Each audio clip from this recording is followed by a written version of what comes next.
내 이야기는 조금 답답하실지도 몰라요. 나의 첫 번째 결혼은 정말 답답함의 연속이었어요. 지금 생각해보면 그때 나는 너무 미성숙하고 멍청해서 어른들이 시키는 대로 하는 것이 정답이라고 생각했어요. 내 인생은 내가 만들어가는 것인데 주변에 너무 휘둘리면서 살았다고 말할까요? 우리 아버지께서는 사업을 하시고 있었어요. 아들이 하나라도 있었으면 사업도 물려주시고 했을 텐데 사실 아버지께서는 무남 동료, 외동딸 나 하나뿐이었기 때문에 나에게 걸고 있는 기대가 꽤 크셨어요. 하지만 나는 그 기대에 미치지 못한 사람이었고 아버지는 사업을 운영하시면서 점점 더 힘들어지기 시작하셨어요. 나는 20살 중반이 되어도 어리다는 틀에 갇혀 있었기 때문에 사실 아버지의 사업에 크게 관여하지도 않았고 속사정을 모르고 있었어요. 나는 첫 번째 결혼을 선에서 하게 되었어요. 그 자리는 다름 아닌 우리 아버지께서 주선했던 자리였어요. 내가 사업하는 데에 아주 중요한 거래처가 하나 있는데 거기 사장님 아들이 딱 하나 있는데 거기 사장님 아들이 딱 하나 있다더라고요. 아, 너보다는 나이가 조금 있긴 하지만 거래처 사장님이 너를 마음에 들댄다며 며느리 삼고 싶다고 선자리를 주선했다고 말씀하셨어요. 그런 자리에 보낸다는 것이 영 마음에 걸리긴 하지만 지금 나의 사업이 아주 중요한 기로에 놓여 있어서 저기서 자칫 잘못했다가는 쫄딱 망해버릴 수도 있으니까 너에게 기대를 거는 것밖에는 할 수가 없겠구나 라는 생각이 들었어요. 종종 내게 주어진 선자리에 나가 그렇게 했습니다. 결혼해야 한다는 얘기하세요, 아버지. 저 아직 어려요. 벌써 결혼하고 싶지 않아요. 제 친구들도 그렇고 아직 주변에 결혼한 사람들도 없는데 제 나이에 시집을 가는 것이 맞는 일인지 잘 모르겠어요. 제 회사에 있는 돈 많은 식구들도 많아요. 너를 어떻게 키웠는데 금지 오겸 내 딸 하고 싶은 거 다 해줘가면서 키웠는데 아내 아버지를 위해서 이 정도 일도 못 해준다는 말이나 되는 소리예요. 그동안 너한테 들어간 돈이 얼마인데 딱 한 번이고 눈 감고 한 번만 만나봐. 그쪽 집안에서 너를 마음에 들어하지 않을 수도 있는 거 아니냐? 그러니까 그냥 그 자리에서 부담 없이 나가서 대답만 하다 오란 말이에요. 아버지의 강경한 태도에 저는 별다른 방법이 없었어요. 당시에 우리 집안이 점점 더 어려운 상황이었기 때문에 선택할 수 없이 선자리에 나가게 되었어요. 그 자리에서 남편을 만나게 됐는데 솔직히 첫인상은 별로였어요. 아빠도 그쪽에서 마음에 안 들으면 적당히 자리만 차지하다가 나오라고 하셨더니 별로 관심 가지지 않았어요. 우리 남편은 학창시절에 문제 일으키고 공부 안 하는 백수였는데 아버지 회사에 이름만 올려둔 오너가의 아들이었어요. 문제될 수 있었겠지만 우리 회사가 중소기업 중 하나였기 때문에 그 꼬투리 잡고 문제 삼을 사람 없었어요. 직원들이 몇 명이나 돼서 이름 없이 경영자의 눈밖에 나서는 것은 좋은 일이 없었습니다. 나는 그가 나를 섭섭해하기 때문에 적어도 이미지만큼이나 만난 얼굴이 엄청날 것 같아요. 내가 소개받고 싶다고 하여 열심히 노력했지만 아버지의 회사나 상속받은 가정회사가 좀 어려운 상황인 것을 들었습니다. 그래도 어차피 아버지가 사업을 이어받을 것이기 때문에 내가 결혼하면 살고 지내는데 문제가 없을 것 같아요. 그 모습이 내가 상상한 것과 너무 닮았기 때문에 느낌에 구애받지 않고 곧 결혼을 하고 싶어요. 그 말은 첫 만남 때 들었던 것이기 때문에 좀 어색했어요. 하지만 아버지가 사업을 하셨다 보니 항상 겸손해야 한다는 것을 배우고 제 주장을 너무 드러내는 사람이 아니었어요. 아버지께서 자리에서 나가니까 함께 갔는데 그것이 인생에서 처음으로 도전하는 것과 같았죠. 사실 처음부터 그 자리가 아버지 사업을 나아가는데 중요한 발판이 될 수 있음을 알고 나서 갔고 친정어머니의 지시도 듣고 갔습니다. 내가 거기 나가서 어떻게 행동하느냐에 따라 우리 집안 운명이 달라질 거야. 내가 아버지를 위해 한번 효도해준다면 이미지를 형성할 수 있고 우리 집 사업에 도움이 될 거야. 그 말에 나는 그 자리에서 결혼을 생각하고 결심했어요. 그곳에 가면 대기업과 대기업의 만남처럼 보일지도 모르지만 사실 아버지가 경영하는 중소기업은 자금난이 있었기 때문에 거절할 이유가 없었습니다. 그리고 끝내고 있고 시댁의 상황은 점점 나아지고 있고 저희 집은 시댁에서 물건을 받아야만 지내기 어려운 상황이어서 한마디로 팔려갔다고 생각할 수 있습니다. 물론 스스로가 팔려갔다고 인정하고 싶지 않아서 이런 이야기를 절대로 하지 않았지만 누구든 제가 팔려간 것으로 보겠죠. 집안 상황에 맞춰 포기하게 되었고 남편이 마음에 든다고 말하는 것에 고마움을 느끼며 결혼을 했습니다. 화려하고 허영심이 가득 찬 결혼식을 올릴 때까지는 모르고 있었지만 그 이후 우리를 기다리는 고된 결혼 생활을 알게 되었다는 것이죠. 우리 시어머니는 정말 예측할 수 없는 사람이었습니다. 회사에 출근하지 않고 하루 종일 휴대폰 게임을 하며 놀고 먹고는 남편을 욕하며 다른 사람들이 남편에 대해 얘기하면 복수를 다짐하는 태도를 보였습니다. 아들은 제가 낳은 자식임에도 불구하고 남들이 손가락질하고 욕하는 것은 참을 수 없었습니다. 아들이 얼마나 힘들게 태어났는지 알아요. 내 목숨을 걸고 키운 아들이며 그 누구보다도 소중한 가호이지요. 내 아들에게 한마디라도 상처가 가지 않도록 내가 부담을 지던 시절이었어요. 키운 사람이라고 그러니까 무슨 일이 있어도 내가 우리 아들의 심기를 거스르는 일이 없었으면 한다. 우리 아들 눈에서 눈물이 난다. 나는 내 눈물에서 피눈물 나게 만들어 버릴 거야. 알겠어. 저에게 결혼 전날 가은 신신당부를 하시는데 보통 결혼하기 전날에는 부부가 어떻게 화합을 하고 잘 살지 고민하는 시간을 가는 거 아니겠어요?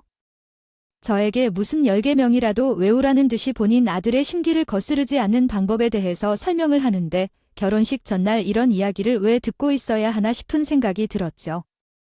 우리 아들이 말이다. 아직도 물가에 내놓으면 걱정이 되는 어린아이 같은데 결혼을 한다고 하니까. 아, 내가 어디서부터 어떻게 참견을 하고 가르쳐야 할지 막막하구만. 여자는 자고로 남자를 내조할 줄 알아야 하는 법이란다. 내가 하도 걱정이 많아서 그러니 이해하렴. 무조건 우리 아들 말을 잘 들으면서 말 대거 하지 말고 내내 하면서 살아. 그리고 명절에는 무조건 시댁에서 시간을 보내야 하니까. 친정에 가고 싶으면 명절 전 혹은 그 이후에 가야 하는 법이야. 알겠니? 우리 집 식구가 되는 건데 우리 집 법도에 따라야지. 명절 당일에는가 말라는 말씀이시죠? 친정집에는 미리 이야기해 둘게요. 아휴. 명절 연휴 내내 가지 말아야 한다는 소리지. 연휴가 길면 길수록 집에 찾아오는 손님들이 많으니까. 내가 일손을 도와야 하지 않겠니? 여자는 결혼하고 나면 출가 외인이 나 한편에 아니 뒷바라지 이외에 걱정해야 할 것은 아이 가지는 거 말고는 없다. 저한테 무슨 조선시대에도 지키지 않을 것 같은 요구사항들을 말하면서 저는 결혼 후 처음에는 반드시 순종해야 한다는 말에 정말 혼란스러웠습니다. 생각했던 결혼 생활과 너무 다르다고 느꼈어요. 어려운 나이에 더 이상 노는 즐거움을 맛보지 못하고 시집에 갔는데 이런 일들을 겪는 것은 억울했습니다. 조선시대 양반집에서도 할 법하지 않은 말들을 듣고 순종할 수밖에 없는 상황에서 괴로웠습니다. 결혼으로 얻을 이득을 고려하고 거절할 수 없는 상황이어서 동의밖에 할 수 없었습니다. 결혼 생활은 정말 복잡하고 노예처럼 대우받는다고 생각했던 이유는 시댁 때문이었습니다. 시댁은 우리 집 사업에 큰 도움을 줬다고 생각하여 저를 부려먹는다고 생각했기 때문이었습니다.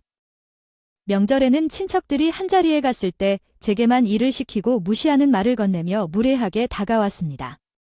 그 애는 우리 집 며느리로 살기 위해 왔지 내가 잘 모르겠다고 하면 길거리에서 밖에서 하라고 했는데 라고 말하면서 경멸스러운 시선을 보내기도 했습니다. 친척들 사이에서 서열을 만들어서 다른 이들도 저를 비웃게 했습니다. 저를 싫어하지만 우리 아들이 마음에 들어서 어쩔 수 없다는데 사람들 사이에서 서열을 만들어 저를 깔보게 해서 상처를 받았습니다. 어쩌면 시어머니가 일부러 저를 괴롭히는 것 같았습니다. 친척 며느리들도 제가 우습게 생각하고 부려먹으려고 누나를 굴리기 시작했어요. 나는 우리 집의 힘이 무서웠던 것이었지 다른 사람들이 무서운 게 아니었으므로 버티다 못해서 이를 갈기 시작했어요. 이거 전부 다 오징어 무침하려고 하는 거라고 하셨거든요. 양파 좀 까세요.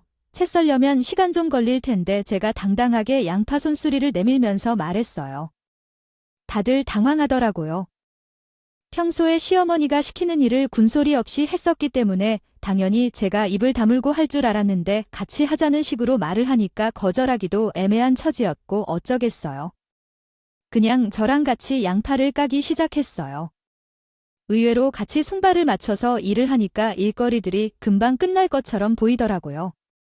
대화도 몇 마디 나누어 봤는데 친척 며느리들도 제 처지가 그래서 그랬던 거지 쟤를 싫어하거나 미워하는 건 아니었고요. 한참 양파를 깔고 있을 때 시어머니가 다가와 제 등을 퍽소리 나게 때리는 게 아니겠어요. 얘가 양파를 가는 게 뭐가 어려운 일이냐? 이렇게 사람들을 불러 모아서 일을 하고 있는데 지금 해야 할 일이 얼마나 태산인데 양파를 다 까고 있느냐. 이거는 우리 며느리 혼자서 다 할 수 있으니까 다른 며느리들은 각자 볼일 봐 그러더니 친척 며느리들 중에서 제일 돈 많은 집며느리한테 가서 시할머니 태재롱을 떨어라 누구 어깨 좀 주물러 줘라 가서 쉬어라 이러고 있더라고요. 진짜 돈 가지고 며느리를 일시키는 것도 하나하나 나누는 게 너무 화근이 났지요. 시아버지 부모님이나 다름없습니다. 시어머니에게 이러한 관계성을 걸고 싶지 않지만 마지막까지 말이 되지 않아 우리 엄마가 시어머니들이 원래 며느리를 몰고 싶어 한다고 말해 그리고 아들 그라고 했습니다. 여기서 반기를 들었는데 저희 가족이 일어난 이야기를 살펴보았을 때 집안을 위해 희생해야 한다고 생각했습니다. 시댁은 명절에만 만나어도 얘기를 하고 또 얼굴을 맞추지 않기 때문에 어느 정도 참고 지내야 했습니다. 하지만 제 남편은 자리를 차지하지만 능선 같이 살고 있었던 터라 어느 날 자리 잡으려고 뭐하다 고등방아가 했습니다.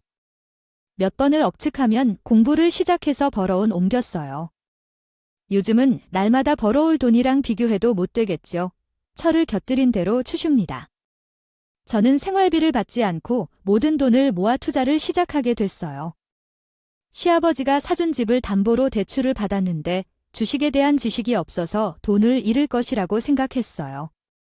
해외 선물 옵션에서는 손해가 발생하더라고요. 대출을 받고 돈을 모두 잃으니 빚이 더해져 어쩌지 몰랐어요. 남편은 시아버지의 회사에서 월급을 받는데 어떻게 그 빚을 갚을지 막막했죠. 남편은 빚 상황을 해결해 줄 줄 알았지만 결국 시아버지에게 말해야만 했어요. 시댁을 찾아가 사죄를 하러 갔는데 남편은 제가 말을 대신해야 한다며 제게 책임을 돌린 거예요. 결국 우리는 시아버지께 진실을 고백하러 갔지만 남편은 숨어서 뒤에서 지켜만 보더라고요. 이러한 상황에 대해 현혹되고 자신을 잃었던 저는 정말 후회했고 어떻게 이 빚을 갚아야 할지 막막했어요.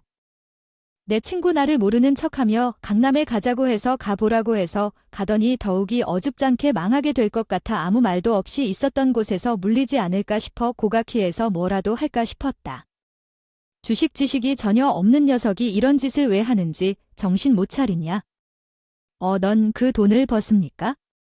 왜 그런 일을 하냐? 우리 아들에게 왜 그렇게 소리 지르고 그래? 며느리 잘 못했구나. 우리 아들이 뭐라도 이상한 일을 시작하면 도와주던가 아니면 적지가 놀리게 생각하던가. 아이들은 그저 보고 있었는데 이제 와서 우리 아들 탓을 하면서 빚 도맡아 갚으라고 그래? 이래서 아이가 그런 짓을 하네. 정말 몇 살까지 아들 뒤치다꺼리를 해야 하는 거야? 시어머니 말은 틀린 게 없다. 일찍 대책을 세워야 했어야 했어. 돈을 그런 식으로 쓰고 다니는데 무슨 줄로 말할까? 한도가 적은 카드 한 장을 주고서 끄디라.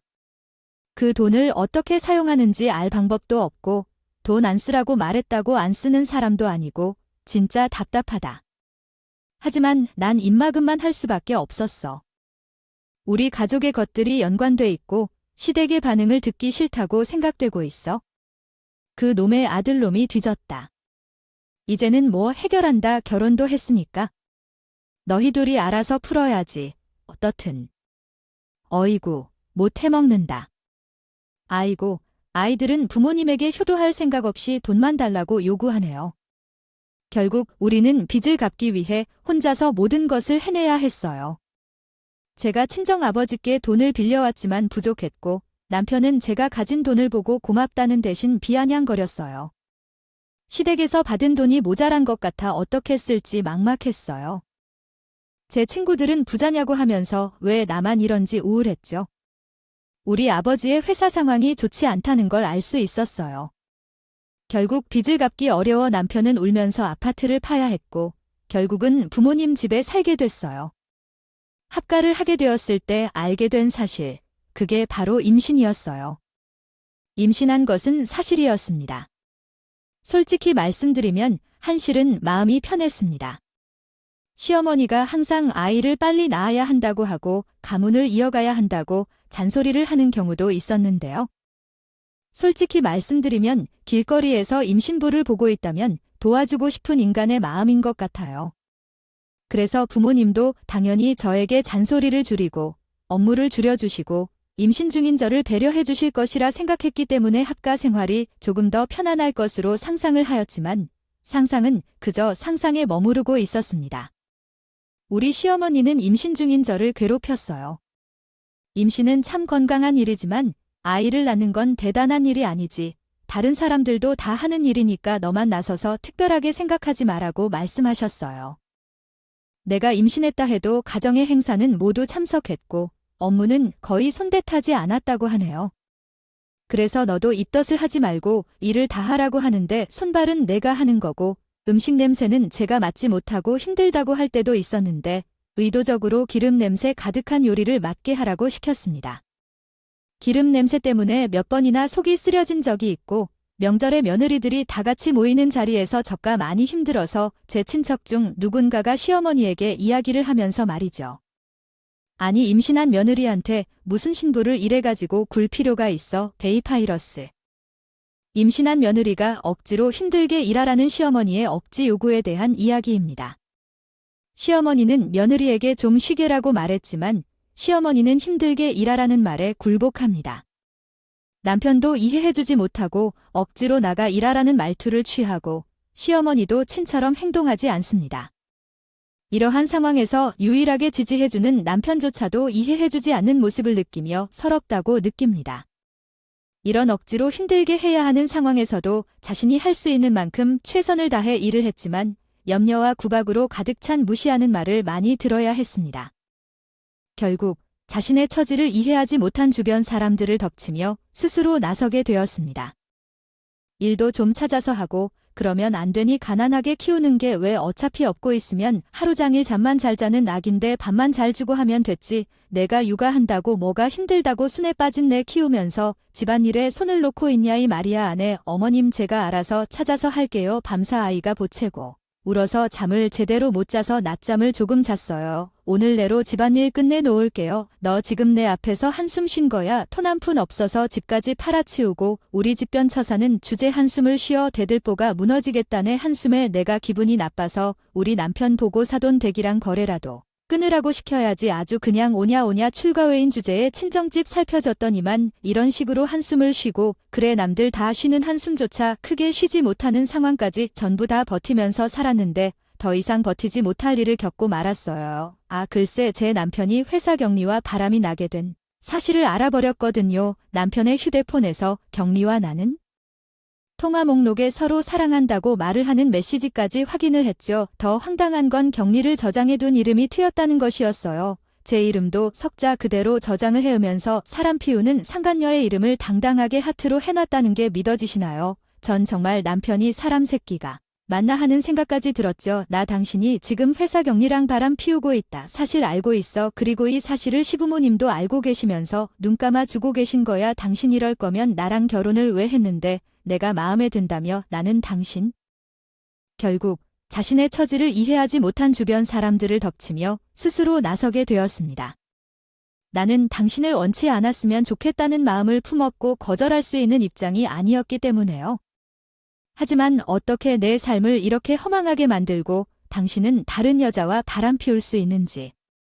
우리 아이 앞에서 부끄럽지도 않아?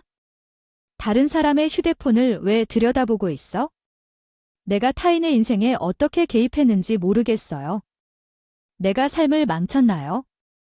아니면 다른 사람과 아이를 낳기 위해 외출했나요? 귀여운 아이를 만나 한번 즐겁게 놀아본 것뿐일 뿐입니다. 집안일을 열심히 하는 사람이 아니라 일하는 사람을 좋아해서 만나뵌 것일 뿐입니다. 다른 여성과 함께 사치스러운 생활을 즐겼다고 나한테 뭐라고 하죠? 왜 그렇게 당당한지 모르겠어요. 당신이 어째서 그렇게 당당한지요. 당신은 대놓고 바람 피웠는데 남편은 바람을 피우는 사실을 숨기려고 하지도 않았어요. 오히려 제가 알게 된 이후에 더욱 자연스럽게 만났어요. 어떻게 그런 일들을 감수할 수 있을까요? 남편을 사랑하지 않았지만 아이까지 낳고 살았는데 다른 여성을 만나러 나갈 때 화가 나더라고요. 그렇지만 남편에게 당당하게 이혼을 제안할 기량이 없었습니다. 원래 해야 할 일들은 하나씩 처리되어야겠죠. 아버지가 사업 실패로 인하여 저희 가정이 망하고 말았어요. 아버지는 망연자실하셨고 이제 다시 일어날 수 없다고 생각하셨어요. 아버지가 지방으로 내려가서 모든 걸 버리고 살아가기로 결정하셨어요. 저는 이 도시에서 더 이상 어떤 일을 할 수 없을 것 같아요. 지방에 내려가서 돈을 벌어야겠어요. 그동안 우리 가족을 대해 소홀했고 너무 욕심부리다가 이런 일이 생겼어요. 이제는 버티고 살아야겠어요. 아버지가 시댁에서 버텨야 한다고 하셨어요. 이 집에서 버티면서 살아야 해요. 아버지는 어떤 취급을 받고 있는지 모른다고 생각하셨고 저가 잘 살고 있다고 생각했어요. 그래서 버틸 수 있을 거라고 생각하셨는데 이제는 어디에도 갈 곳이 없는 것 같아요. 우울증까지 찾아와서 말을 잃었어요. 사람처럼 입을 열지 않고 살았던 나 너무 조용해서 주변 사람들은 내가 거기에 있는지 없는지 정확히 모르는 것 같았다. 어느 날 마트에서 돌아오는 길에 이상한 이야기를 듣게 되었다. 시아버지와 어디 가는지 모르고 오고 있는 것 같다는 말이었다. 내가 있는 걸 알게 된다면 그런 말은 하지 않았을 거라 생각한다. 나는 소매를 꿇고 싶어서 몇 년 동안 술을 썼는데 거래처를 하나씩 짚보고 고립시켰다. 그 기술은 혁신적이었고 재료 조달도 쉽고 가공 비용도 절약된다. 그 기술 공유를 하지 않아 회사를 먹어 삼켰다. 손에는 있었지만 연구 자료는 손에 넘어왔다. 그 기술을 완성하면 돈을 벌 수 있다. 그리고 어떻게 그렇게 쉽게 손에 넣었느냐? 작년에는 시아버지의 회사를 먹으려고 마음 먹었다. 중소기업을 망가뜨리는 것은 어려운 일이 아니다. 장부를 2가지로 만들었다면 못 막았을 텐데. 시아버지가 가지고 있던 예술이 얼마나 탐나는지. 네, 그런데 그것은 잘 다듬으면 정말 세계적인 특허를 얻을 수 있는 것이라고 하니 아직 연구 중인 상황에서 기회를 놓칠 수 없어서 미리 빼앗긴 것은 아쉬웠지만 그래도 보상을 충분히 받았으니까 어디서든 일하며 살아갈 수 있을 거라고 생각해. 그래도 보상을 충분히 받았으니 우리한테 조금은 진정한 대인배가 됐겠지. 아마 며느리도 나중에 알게 되면 고마워할 거야. 길거리에서 돈을 벌 수도 있었는데 지방에 사는 시어머님께 배려를 보여줬거든. 나중에 사돈댁에 고기라도 보내야겠네. 그 이야기를 하다가 우리 아버지의 사업을 망치게 한 건 시어머님이 했던 일이라는 걸 빠르게 알아차릴 수 있었어. 너무 놀랐고 장바구니를 떨어뜨리면서 소리쳤어.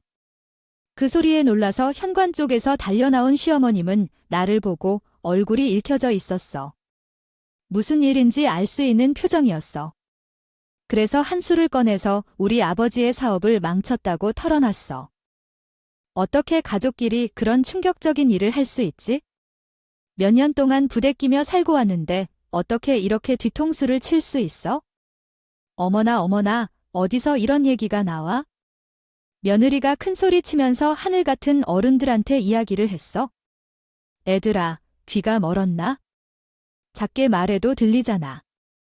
뭐 이러는 건가? 누가 봐도 판에 박힌 얘기인데 왜 이렇게 소소한 소리를 내놓는 거야? 아들아, 배워 들었으면서 부모 앞에서 이러지 말게. 저희 집 아들분보다 학벌이 더 좋다고 했잖아요. 제가 몰라서 남편이 얼마나 무식한지요. 제가 그동안 참고 있단 말을 알았나요? 저는 서울대학을 졸업했어요. 아들은 대학을 안 나갔대요. 이 집안에서 학벌을 우스운다니까요. 그리고 우리 집안 사람들은 불법 재산을 불어넣는다고 했는데요. 남편이 다 털었어요. 돈을 펑펑 쓴다고 해서요. 이게 뭐죠? 돈이 최고인 건가요? 결국 돈 때문에 이 지경이 되었네요. 억울하다고요. 한계 없이 잘 사야 하나요? 이렇게 살 필요가 있나요? 저는 이 집안과 인연을 끊고 싶어요. 더 이상 웃으면서 일할 수 없어요? 요란한 집안이 있어요. 손주가 쥐를 잘 키울 수 있나요? 옳은 말씀이시군요. 아이를 둔다고 못 가 나가라고요? 한 푼 주지 않을 거라고 바로 나가라 했던 아내. 남편이 이를 알게 되자 밝은 얼굴로 집으로 돌아온 후 속을 한 번 더 뒤집었어요. 잘 됐다. 위자료 좀 떼줄 테니까 이혼하자. 엄마가 아들을 엄청나게 사랑한다는 거 알지? 돈을 쓸 거니까 남을 못 밀어줄 테니까 제발 살아 월세라도 걷어가. 내가 잘 보살필 테니까. 남편의 말에 정말 기가 막혀서 욕을 퍼부어주고 싶었지만 외톨이가 되어버려서 친정에 전화를 해 이 사실을 알렸어요. 친정에서는 이혼은 무슨, 너까지 책임질 여유가 없어 라며 이혼을 반대했어요. 먹고 살 걱정은 안 해도 된다고 무조건 버티라고 하더라고요. 딸을 짐으로 보고 있어도 고생일 것 같아요. 정신 차리고 빌어 다시 예쁜 테네 라는 발언에 남편은 바람 한 번씩 부는 것도 자유로울 수 있다고 말해요. 그러면서도 아무것도 모른다며 사람들이 물품을 도둑질해 집안 경영에 침투해 있다는 사실을 모르고 있다는 게 있어서 도대체 어떡할지, 그리고 아버님이 소재 가공 기술을 차용해 거래를 했다는 사실을 이해하지 못하는 것 같아요. 그렇다고 했다고요? 그 말에 저희 아버지께서는 그대로 듣고 믿었던 시댁이 있었기 때문에 배신감도 강하게 느껴졌겠죠. 거기에 그런 파렴치한 가정으로 시집을 보내서 몇 년이나 시댁에서 시달리게 되어 큰 죄책감까지 느끼셨습니다. 결국 저는 이혼을 하게 되었고 위자료로 3천만 원을 주는 남편이 괴로운 존재였지만 재산 분할 소송을 걸었는데 실제로 남편이 재산을 모두 날려먹어서 분할할 재산이 없었어요. 너무나 속상한 일이었지만 상대방에게 얼마든지 손해를 보내고자 상간녀 소송을 걸고 2천만 원을 더 받아냈고 이로써 5천만 원을 가지고 시댁에서 떠났습니다. 아버지께서는 시댁에서 모든 것을 뺏겼다는 충격으로 실신하셔서 요양병원에 입원을 하게 되었고 다행히 장기요양 비용이 정부로부터 지원을 받아 부담이 덜어지게 되었습니다. 어머니도 병원에서 아버지를 간호하느라 매일을 그곳에서 보내셨고 저는 5천만 원을 가지고 작은 원룸을 선점하여 일하며 살게 되었습니다. 이후에는 모든 것을 다 놓쳐버리지 않고 겉돌아가며 하루에 6시간 이상을 자지 않고 열심히 일했습니다. 회사에 다니고 저녁에는 부엌에서 회사 아르바이트를 하고 주말에는 식당에서도 일했습니다. 몇 년이 지난 후에 아버지께서도 쾌차하셨을 때 어찌나 굴복하며 살아온지 군말이 없었습니다. 전 남편은 그 격리와 결혼했다는 소식을 들었고 솔직히 좀 걱정스러운 마음이 들었습니다. 당신은 상가일이 아이를 제대로 키워줄 수 있을 것인지요? 아이를 데려와야 하는 마음이 들어서 계속 참다 안 되겠다는 생각이 들었어요. 결국 시댁을 찾아갔죠. 뻔뻔하게 아들을 버리고 떠난 년이 여기를 어디라고 찾아와 우리 손주를 보겠다고 돌려달라고 절대 안 돼. 내가 무슨 염치로 우리 손주를 되찾아가겠다는 소리를 하고 있어? 내가 버리고 간 거 아니냐. 몇 년이라는 시간이 지나 초등학생이 된 우리 아들은 저를 보고 낯설어 했고 이전 시어머니가 그동안 뭐라고 말을 해둔 건지 제가 자기를 버리고 간 줄 알고 저에게 눈길조차 주지 않았어요. 얼마나 가슴이 찢어지게 아프던지. 정말 짧은 순간 얼굴만 보고 돌아와야 하는 제 심경은 말로 표현할 수가 없었어요. 제가 두고 간 것이 아닌데 너무 속 이상했어요. 저는 그 길로 정말 강물에 빠져 죽을까 고민을 하게 되었죠. 이혼한 지 7년 차, 2살이던 아이는 9살이 되었고 저를 보고 엄마라고 불러주지도 않았고 여전히 못돼 처음하군이라고 불러요. 이전 시댁 식구들은 아등바등 살아도 원룸에서 벗어날 수 없는 제 현실이 너무나 속상했어요. 한강물에 뛰어들자는 마음을 가지고 한강 다리 위에 있던데 누군가 걸어와서 말했어요. 여기서 이러면 안 돼요. 알아요. 그런 생각하지 마세요. 당장 여기서 나가는 게 좋을 거예요. 원래 강물을 보면 잡생각이 들기 마련이니까. 순찰 차량과 소방차가 돌아다니고 있던 걸 전혀 모르고 있었어요. 아이가 뭐 좋노요? 네, 진짜 정신 차리세요. 심각한 화. 그 사람은 날 아주 큰 무 가방을 메고서 제게 잔소리를 시작했어요. 순간 눈물이 주룩주룩 나더라고요. 눈물을 흘리니 당황하는 듯 했는데 결국 제 입을 다물고 울면서 살기 힘들다며 털어놨어요. 가방 안에서 소주 한 병을 꺼내서 내게 주던 쭉 마셔라며 했어요. 술을 잘 못하는데 용기를 내어 쭉 마셨고 내 삶 이야기를 술술 뽑아냈어요. 술의 힘이 참 좋았어요. 쪽팔린 것도 다 잊고 신나게 이야기했죠. 나에게 명함을 주면서 용기를 가져 살아라. 우울한 것도 잊을 수 있는 법이 밖으로 나가는 거야 라고 했어요. 그 이후로도 술친구로 지내다 결국 그 사람이 사진작가라는 것을 알게 됐어요. 좀 여유 있게 촬영 보조를 할 생각이라며 약속을 했는데 나는 참 여유롭지 않아서 고민을 했어요. 결국 다시 연락했는데 그는 여전히 내 곁에 있었죠. 꼭 월급을 많이 주진 않지만 나를 도와줄 것이고 살 수 있는 지원을 해주겠다고 했어요. 저는 몇 년 동안 혼자 살아오면서 허드레라는 일을 했는데 현석 씨를 좋아하기 때문에 촬영 보조 일을 하게 되었습니다. 벌었던 돈은 별로 없었지만 지방을 여행하면서 활력을 느꼈어요. 2년 후 현석 씨가 고백하며 결혼을 제안했고 고민 끝에 받아들였습니다. 결혼식을 하기 전에 동거를 시작했고 1년 후에 결혼식을 올렸습니다. 재혼 후 결혼식장을 찾아다니다 이전 식구를 만나게 되었는데 그때마저도 웃긴 우연이었네요. 전 남편이 이혼 후 경리랑 결혼한 것을 알게 되었죠. 경리와 결국 이혼을 했다는 소문이 있더라고요. 허나 다시 다른 여자와 결혼한다며 식장을 예약하기 위해 나서고 있었던 중에 그 여자를 우연히 만났어요. 그 여자가 제게 건방진 태도를 취하며 말을 걸어왔는데 저는 그런 태도에 실증이 나서 급히 그곳을 떠났어요. 그 이후로 그녀를 다시 만날 일은 없을 줄 알았죠. 그러나 이전 시어머니는 왜 내가 병원에서 일하는지 알아낸 것 같았어요. 결혼식 당일에 그녀가 나를 찾아와서 사진 찍고 있는 나에게 나서서 깽판을 쳤어요. 왜 애를 버리고 결혼 생활을 잘할 거라 믿어? 라고 말해주더라고요. 정말 양심이 없다고 생각했어요. 결혼도 하고 이혼도 하고 아이마저 버린 사람이 이렇게 다시 결혼을 하겠다고 감히 생각했단 말이죠. 우리 시어머니는 이런 사실을 모두 알고 있다는 것인가요? 날 첫 번째 시어머니로서 새 시어머니에게 조언을 해줄 생각이 없는 건가요? 정말 놀라워서 왜 아이를 버린 거야? 너희들이 버리게 만든 건데 라며 소리쳤어요. 우리 새 가족들은 드레스를 입고 소란스럽게 있던데 본가의 가족들은 그 장면을 보자마자 충격받아서 우리를 쫓아내기 시작했어요. 너희 애들이 이렇게 염치 없이 이곳에 온 건 뭐냐? 우리 딸에게 그런 상처를 준 뒤에 이렇게 우리 집에 들어오는 건 무슨 짓이야? 하며 말이었죠. 그런 과거에 대한 얘기 때문에 그런 상황이 생겼다고 생각하며 난 할 말이 많다고 말했어요. 왜냐하면 어차피 우리가 결혼한 다음에는 아무 도움이 될 게 없었다고 생각했기 때문이에요. 집안에서 나를 버린 저런 여자를 며느리로 삼아 불행의 씨앗이야. 내가 집을 나가고 나서 모든 것이 순조롭게 풀리는 줄 알았는데 내가 저주를 걸었어. 너희 집에서 발견한 그 신소재 개발 연구인 것 때문에 우리 집의 중심이 뿌리채 뽑히고 망하게 되었어. 그게 다 내가 걸어준 저주 때문이야. 정말 사태가 좋아지기 일보 직전이었는데 내가 의도적으로 망쳤어. 너 같은 딸 말아준다는 건 아니었어. 그 후로 이전 시어머니를 향해 콧방귀를 끼웠고 예비 시어머니가 듣고 화를 내셨어. 급한 화장 유분수지가 뭔지 어젯밤 호르몬은 무슨 일을 하는지 하면 달아난 며느리의 말에 그녀는 서류를 보고자 했어.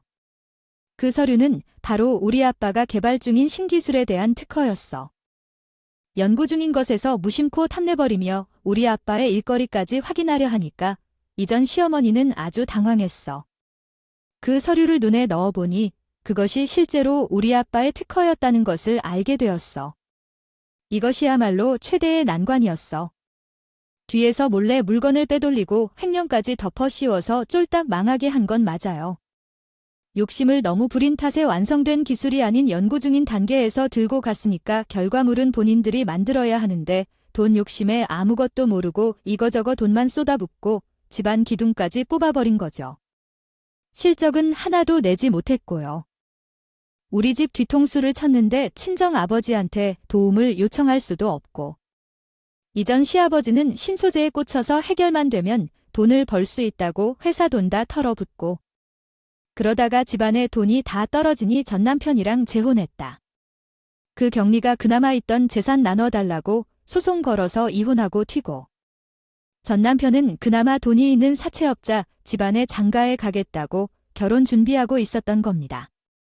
그 사이에 저는 현석 씨를 만나서 동거를 시작했고 1년 정도 동거 후에 결혼을 하겠다고 했을 때 예비시댁에서 지금까지 살아온 제 모든 이야기를 듣고 신소재 분야에 관심을 가지시게 된 겁니다. 현석 씨가 사진 기사라서 진몰하는 집인지 잘 몰랐었는데 알고 보니까 환경 쪽 관련해서 리사이클링 제품도 만들고 버려진 쓰레기를 재활용해서 에너지를 만드는 분야의 회사를 운영하고 있는 집안이었고 신소재에 대한 관심이 지대해 우리 친정아버지를 한번 만나보고 싶다고 하셨어요. 우리 친정아버지께서는 지방에 내려가신 뒤에도 연구에 대한 열망이 남으셨을 돈이 없어서 실험을 할 수 없었지만 혼자 이것저것 시도를 하고 계셨었고 두 분이 만나 대화를 하니 의견도 일치하고 방향성도 서로 맞는 것 같다며 협업을 하기로 하셨고 그 과정에서 아버지의 연구가 일부 성공을 특허권을 획득한 적이 있죠. 이전 시어머니는 같은 연구를 했지만 우리가 먼저 특허를 받았기 때문에 낭비를 했고 모든 것을 잃게 되었어요.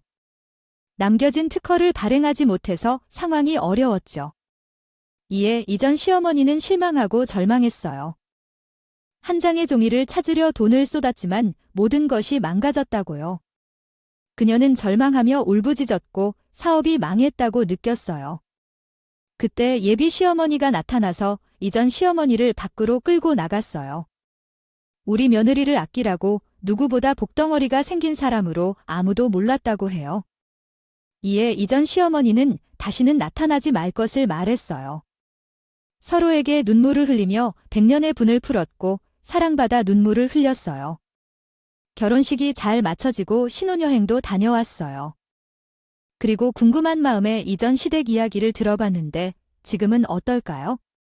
부채에 굴복하는 사람이 부채를 갚아주며 애정과 결혼을 맺었다고 합니다.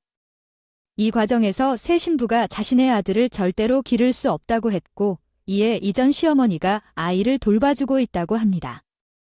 그러자 이에 대해 양육권 소송을 제기했고 현석 씨도 그 과정에서 편을 들어주었다고 합니다. 새 시아버지의 가족 역시 아이를 가져오지 못해서 고민하고 있었는데 변호사 비용을 부담하여 아이를 찾아오라고 도와주었다고 합니다. 이에 매우 감사한 마음으로 평생 잘 살겠다고 다짐했고 소송을 통해 결국 아이를 데리고 올 수 있었습니다. 아직 어색한 감이 없지 않지만 헤어진 어린 시절 때문에 서서히 숙제를 기다려주겠다는 마음을 밝혔습니다. 또한 남편과 시아버지도 아이를 그리워하지 말라는 충고를 해주어 더욱 힘을 내게 한 것으로 전해집니다. 이를 통해 안정적이고 행복한 새로운 가족을 살게 된다는데 큰 감사함을 표현하며 고생 끝에는 항상 기쁨이 찾아온다고 믿으며 행복한 시간을 보내고 있다고 합니다.